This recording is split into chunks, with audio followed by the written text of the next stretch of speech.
সেমিফিনালিস্টের সঙ্গে মুখোমুখি হবে বাংলাদেশ। হাকিমি, ইয়াসিন বুনো, দিয়াজদের বিপক্ষে খেলবেন হামজা, সামিত্রা। সাম্প্রতিক সময়ে এ নিয়ে হয়েছে আলাপ। মরক্কোর রাষ্ট্রদূতের সঙ্গে আলাপকালে এমনটাই করা হয় প্রস্তাবনা। মরক্কোর বিপক্ষে বাংলাদেশের খেলার সম্ভাবনা নিয়ে বিস্তারিত থাকছে প্রতিবেদন।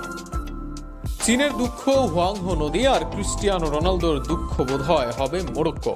আল নেসরের একমাত্র গোল যে পর্তুগালকে ছিটকে দেয় বিশ্বকাপ থেকে, যে কারণে বিশ্বকাপ স্বপ্ন থেকেই যায় রোনালদোর জন্য। রোনালদোদের হারানোর আগে স্পেনকে হারায় মরক্কো। ফিফা র্যাঙ্কিংয়ে দলটির অবস্থান 12। এবার দলটির বিপক্ষে খেলবে বাংলাদেশ। শুনতে অবাক লাগার মতো বিষয়, ফিফা র্যাঙ্কিংয়ে 185 নম্বর দল বাংলাদেশ।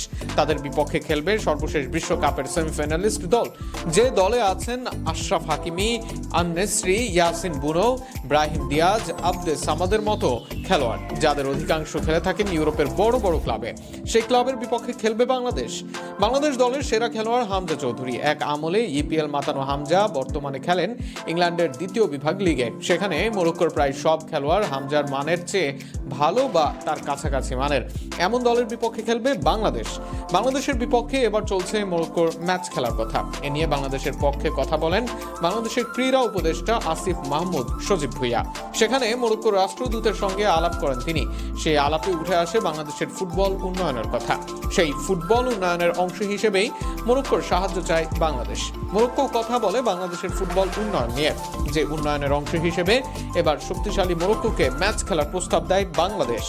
আর সেই ম্যাচ খেলার প্রস্তাব ভেবে দেখবেন বলে বাংলাদেশে নিযুক্ত মরক্কোর রাষ্ট্রদূত। বর্তমানে ফুটবলে জাগরণ বইছে বাংলাদেশের, বিশেষ করে প্রবাসী ফুটবলারদের আগমনের পর যেন অন্য মাত্রা পেয়েছে বাংলাদেশের ফুটবল। হামজা, সামিত্রা দেশে এসেছেন, ট্রায়ালে আসছেন অসংখ্য ফুটবলার। ফাহমিদুল কাজেনদের সঙ্গে আসছেন জায়ান হাকিম, কিউবা, মিচেলরা। সব মিলিয়ে দেশের ফুটবল নিয়ে নতুন করে ভাবছেন সবাই।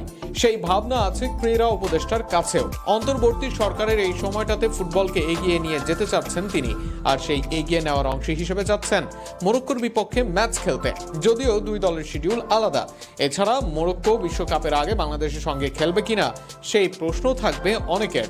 তবে যদি শেষ পর্যন্ত মুখোমুখি হয় বাংলাদেশ ও মরক্কো, সেটা দেশের ফুটবলে যোগ করবে আলাদা মাত্রা। ফুটবল ক্রেজিনেস যে বাড়বে অনেক গুণে, তাতে কোনো সন্দেহ নেই।